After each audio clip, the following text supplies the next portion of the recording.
I do believe that we are going to experience the greatest altcoin season in human history. I don't think there's going to be like right now, this will be better than all the other altcoin seasons. You don't know if the person behind the camera is going through something emotional. You don't know if the person behind the camera has an incentive not to tell you the truth. They get free money. They literally blame somebody else for their mistake that everybody did. They get bailed out by the Federal Reserve and they get that free money and then they use it to buy the asset for dirt cheap. It's such a fake, it's like a scam.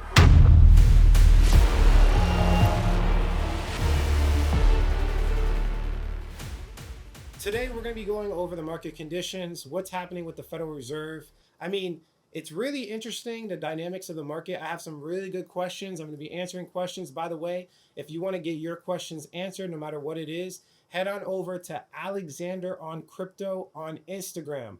We do all of these polls. Follow me on Alexander on Crypto. I drop 1 to 3 minute videos on a consistent basis. And this is usually where the first information goes out. And by the way, if you're new here, thank you for subscribing to the channel. I've been doing crypto for 8 years. I made my first million at 25. I'm pure crypto. I never had a business before this that prospered. I had a lot of failed businesses, but I never had a legitimate, prosperous business until crypto. So I'm full-time crypto. I've been full-time for 6 years. I've taught thousands of people. We have over probably 2,000 testimonials. And I've been doing this for a very long time. Right now, I trade a hedge fund. I do it professionally. And so I want to answer as many questions as I possibly can so that you guys can benefit and not learn from the same mistakes that I made. I've lost millions of dollars. I've lost 5.2 millions of dollars, a lot of money, guys. I don't even want to say it because I feel something every time I say it. But I'm here to help you, and that's the goal here. And by the way, I'm human. Hopefully you understand that. I'm not going to be perfect. I'm not going to be perfect in my communications. My trades are not going to be perfect, but I try as hard as I can to become the best trader because that's what God called me to do. So let's go into the actual questions. And the first one is it's a little bit confusing for people. So this person basically said, you are saying two contradicting things. Number one, crash in markets, and number two, altcoin season is near. So this person is missing context. So I've said short-term bearish, long-term bullish. I've been saying that over and over again very clearly. So I want to define context for you guys. Context is the full scope of information, the background, circumstances needed to accurately understand something. So what happens is people look at one reel, one short form video. They get really excited because that's what videos do. The goal here as a marketer is to get as many people to view it as possible, to get people excited about the altcoin season. And I am very excited about the altcoin season. I really believe, and I'm saying this like, I want to be clear. I do believe that we are going to experience the greatest altcoin season in human history. I don't think there's going to be like right now, this will be better than all the other altcoin seasons. But if you look at how the crypto operates, that doesn't mean there's not going to be crashes. That's not what I'm saying. It's not going to be perfect. So you're missing context. You're taking one reel. I do believe the altcoin season is going to happen. You're making your investment decisions based off of that, and you're missing all of the other 3-4 hours of information that I put out on the internet. You're selecting. You're being very selective in your research, and this is the main reason I tell people don't even make investment decisions based off of what I say. I should be a starting point for your research. I should not be the definitive answer for your research. And that goes for anybody on the internet. You don't know if the person behind the camera is going through something emotionally. You don't know if the person behind the camera has an incentive not to tell you the truth. You don't know that person's life. It's literally impossible to make a decision about your life based off of somebody else's research. It's literally impossible. So this person is falling victim to what most people fall to, which is they look to me as their definitive answer of how they're investing. And that's not what you should be doing. Another question, is there a time to sell my crypto? If so, how much should I sell before the drop? Now, this is a very difficult answer. Another situation where, hey, like you can't be listening to me, and I'll just tell you what I did. So right now, I'm 93% out of the market. So there's 7% of me that believes I am wrong about the drop. So I'm 7% in the market. So you need to figure out, number one, you need to do research yourself, not based off me. Let me say it again, yourself. You need to do research. You need to figure out, what percentage you're bullish, what percentage you're bearish, and adjust your portfolio. That's what needs to happen. Another thing too is you could wait for a pump, but the pump can never happen. For example, we were talking about interest rates. And the Federal Reserve is likely to do nothing with interest rates. I believe they're doing nothing today. You know, you guys are probably watching the video a day late. If they do nothing with interest rates, then I don't think the market's going to give us a short-term pump. Now, if they drop interest rates a little bit, we might get a short-term pump, and then there would be obviously a better way to exit your position. But you can't count on that. You have to make your own decisions, and there's never, ever going to be a definitive answer for you anywhere. This is what my research community does. I never promised anyone a get-rich-quick scheme. I just told people straight up, I'm giving you my research, I'm telling you what I'm doing, and you need to make your own decisions. There is no guide on the face of the planet that would tell you exactly what to do that guarantees you profits. It's literally impossible. The only thing you could do is watch from the steps of other people. So as you can see from my trades, and I'm going to clearly display it all over the internet. I have already clearly displayed it. I am in extreme profit. I've made money. Does that mean you can follow me perfectly? No, that is a false reality that people made up on the internet to make it seem like you can get rich quick. It is literally impossible to follow my buy and sell calls. You cannot follow my buy and sell calls. Even in my group, I was extremely clear. I was extremely clear about being short-term bearish, long-term bullish. Like when I mean extreme, I mean it was extremely clear. I said it in almost every live Q&A.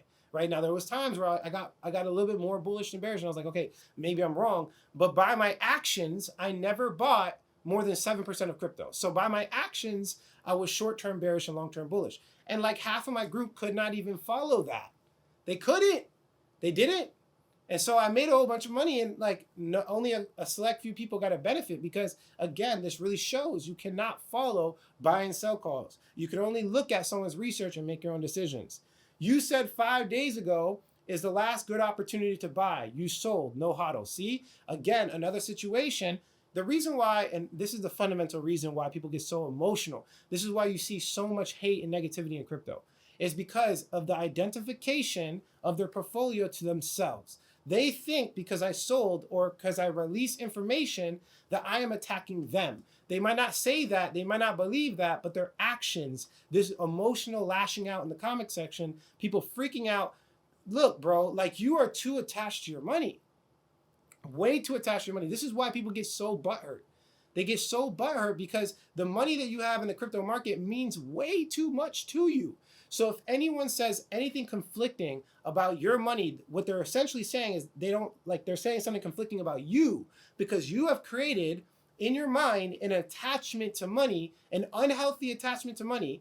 This is called lust. This is called idolatry. This is called love of money. The Bible says the love of money is the root of all kinds of evil. This is why you feel so attacked when someone just releases information on the internet that opposes your viewpoint. You're too attached to money. This is where all of these comments come from. And I wanted to address it in the beginning of this video so you guys understand.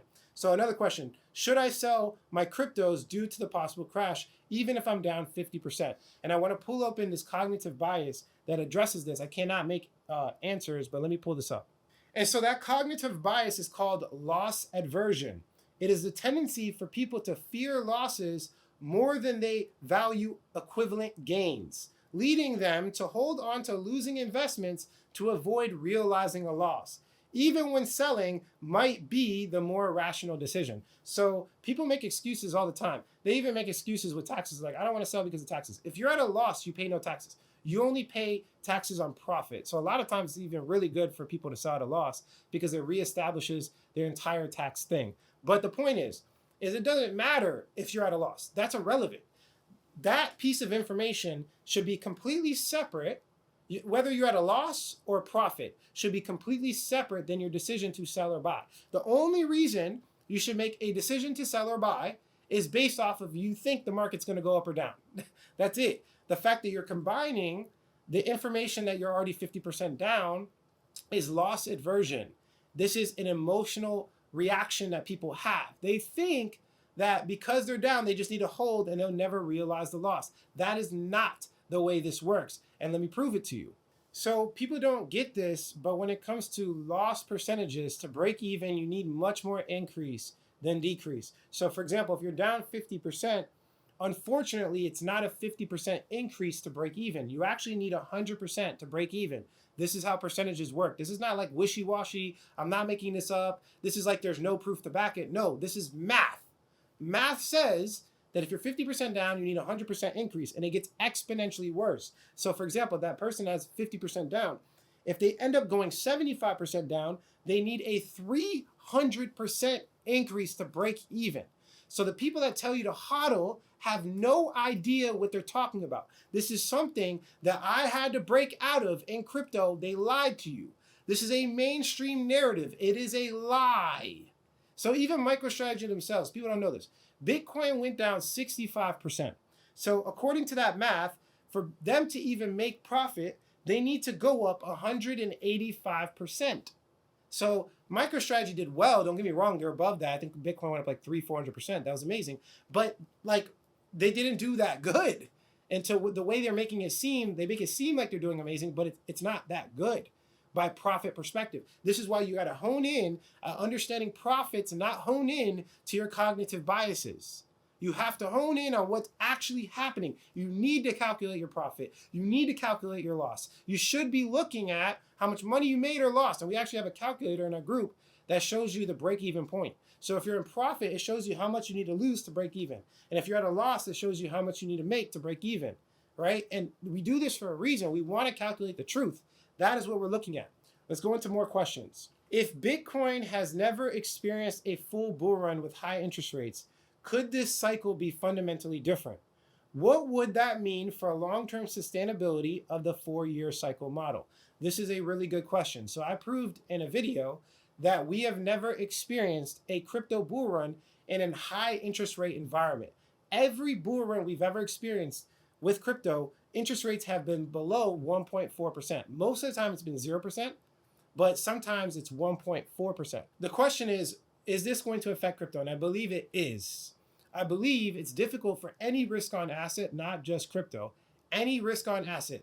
It's difficult for us to experience risk in a risk off environment. Like the reason why crypto flourishes at 0% interest rates is because people still think it's magic internet money. It's a very small asset class. It's so small. Crypto is roughly, no one knows the exact calculations, but by market cap, which is a bad metric, but it's the only thing we have, by market cap, crypto is 100 times smaller than the stock market.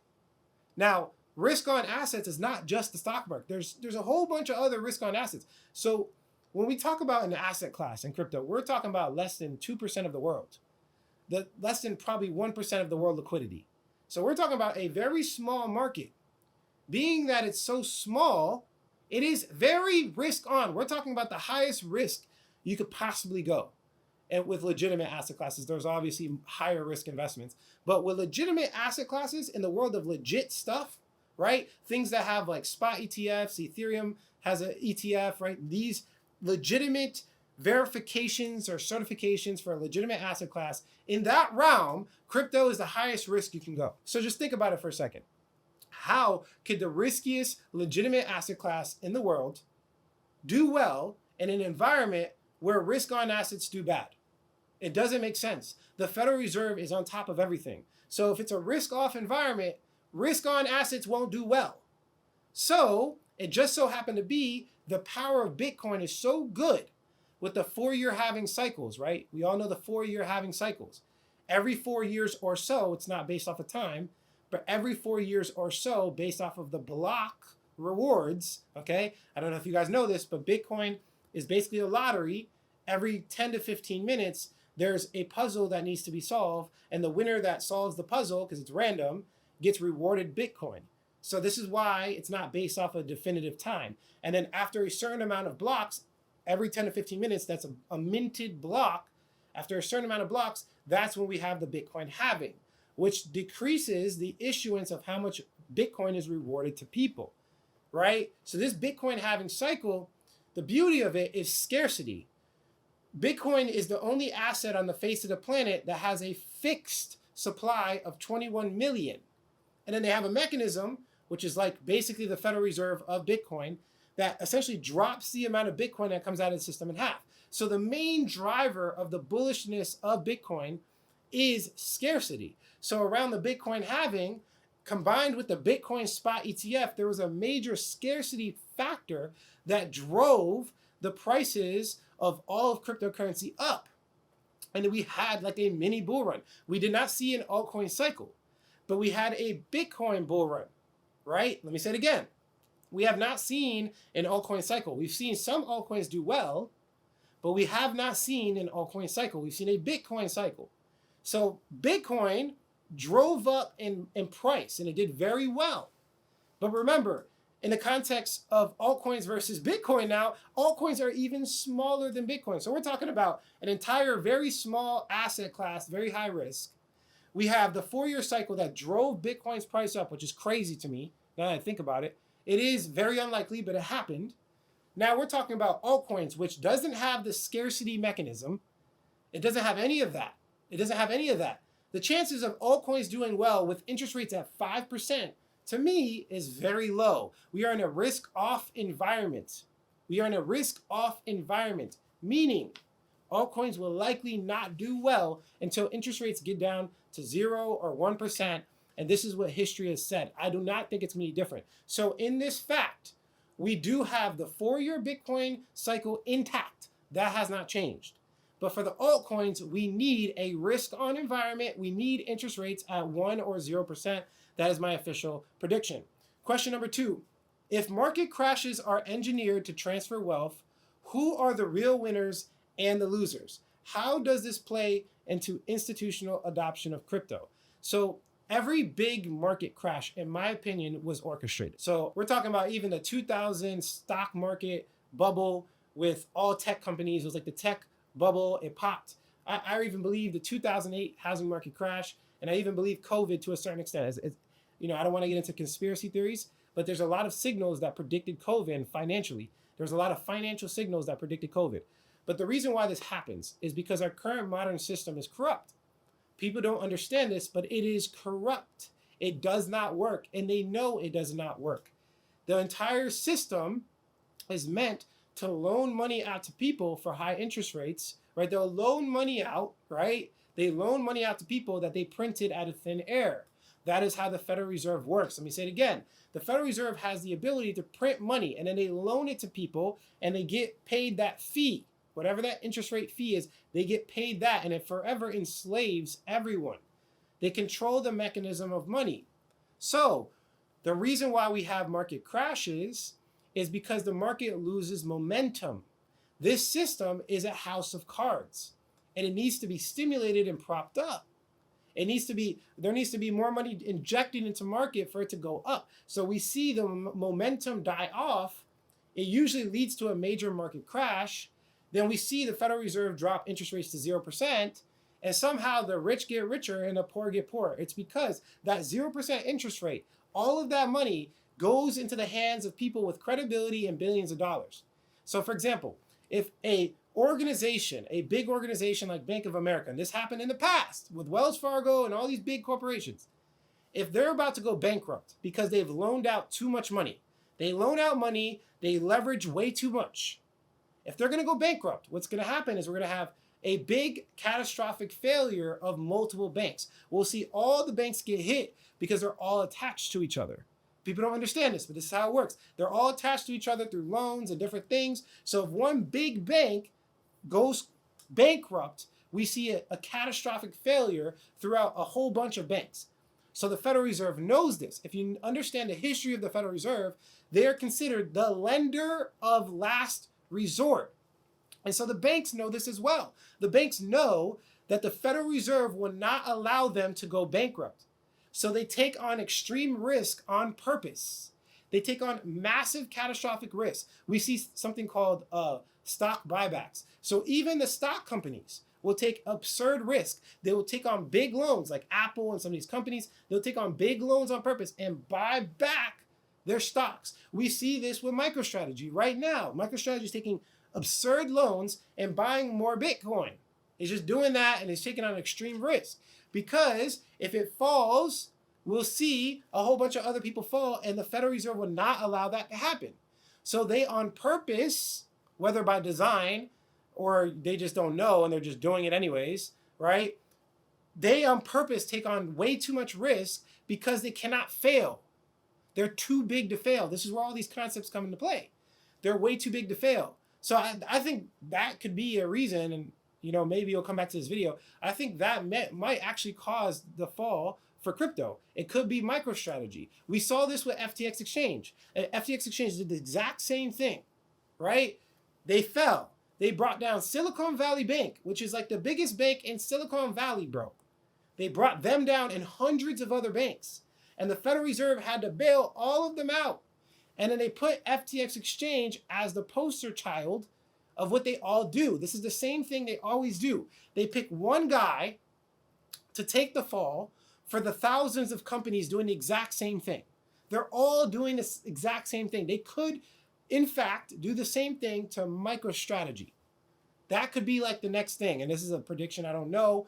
It's not based off too much evidence, but the amount of leverage this man is taking on Bitcoin is absurd. It's absurd. He's taking out loans, buying more Bitcoin, taking out loans. His company is basically Bitcoin. It was the best producing stock company on the face of the planet, right? Like last year. It was like it outcompeted NVIDIA. They are like the biggest. So if that company gets taken out, right? Go bankrupt because the Bitcoin drops too much, right? What could happen is it cause a cascading effect of other companies all being taken out. And if that happens, that causes a major crypto crash that gives the Federal Reserve an excuse to drop interest rates to 0, 1%, right? And they have someone to blame, which is MicroStrategy, Michael Saylor. They have a person to blame so that all the other companies under them can benefit. The BlackRocks, right? These big companies, Fidelity, all of them have a person to blame. They're like, that person did it, this person gets in trouble, and then they all get bailed out. And the best part about it for these big institutional investors, right? The best part about all of this is that they get free money, which is 0% interest rate. So while they literally blame somebody else for their mistake that everybody did, they get bailed out by the Federal Reserve and they get that free money and then they use it to buy the asset for dirt cheap. It's such a fake, it's like a scam. It's a scam. They use that to buy the asset for dirt cheap. The entire market goes back up and they bought the bottom. And then they rinse and repeat. And this is how the rich get richer and the poor get poorer. And then they sell the top. They kill the momentum. When they're ready for a market reset, they kill the momentum, sell the top. They extract all that value from people. They crash the market again, buy the lowest possible, and they keep rinse and repeating it. It's unfortunate. People want like their life to be perfect. They're like, I want a bull run in cryptocurrency, and anything that's besides a bull run is not good and I'm not listening to it. But like, bro, you don't know the modern finance system. All those dreams that people have of them making money, becoming financially independent in crypto, all of that is still a reality. Altcoin season is still a reality. All of that is real. Like, it's real. I've done it. But if you think it's going to be easy, somebody lied to you. This is not a get rich quick scheme. This is real life. It's going to be difficult. I don't care what nobody says. It's going to be difficult. And sometimes facing the truth hurts. And so that's my prediction. The modern finance system is corrupt. It's so corrupt.